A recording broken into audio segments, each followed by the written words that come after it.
So the last topic that was asked by God this is, how do we manage finances marriage, particularly in Christian marriage. I want to say that there is no true rule, but I want to talk about some small some principles.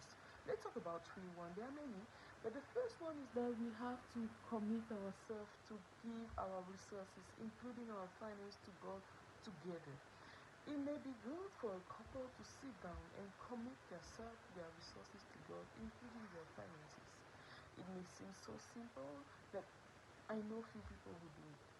And until you get to the point of committing everything to God, you you'll be you'll be you'll be you'll be battling one another because you're not committed to the same thing. Praise the Lord.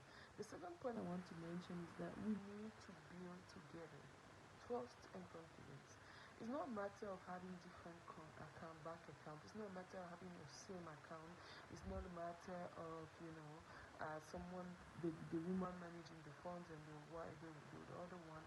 It's a matter of being together, trust each other, and build together.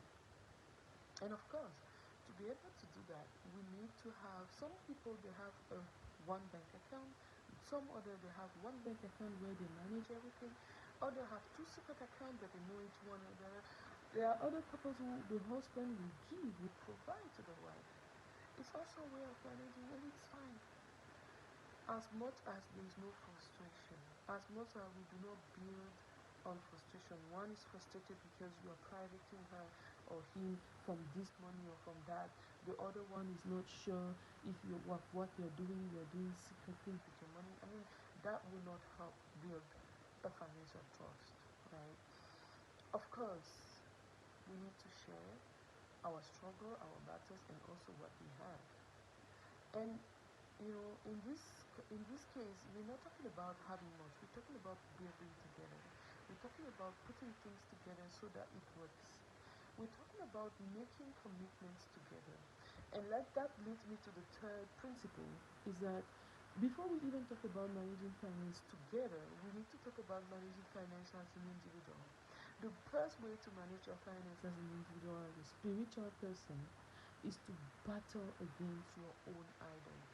If you have the idol of having a big car this way, this way, this way, the first thing you'll do with money is buying that car. Of course, you'll be fighting for that. And most important, even more in marriage, because the other one also has his own idol. And one of the idol of people that we sometimes struggle with is our own family. You will see a couple battling for, oh, you have not given money to my mother, you have not given money to my father, because this the matter of the family is still a battle. We need to know how to honor each another one family, but it shall never be an idol. We need to commit ourselves to the Lord, make it work for one another, take care of our family, take care of our fathers, take care of our mothers, and make sure we are not frustrating one another. Because at the end of the day, God will ask us, and He will judge us on the way we have managed our finance. So we better let it work. And if it's not working, sometimes it might be healthy or healthier to take the time to build, to make it work for yourself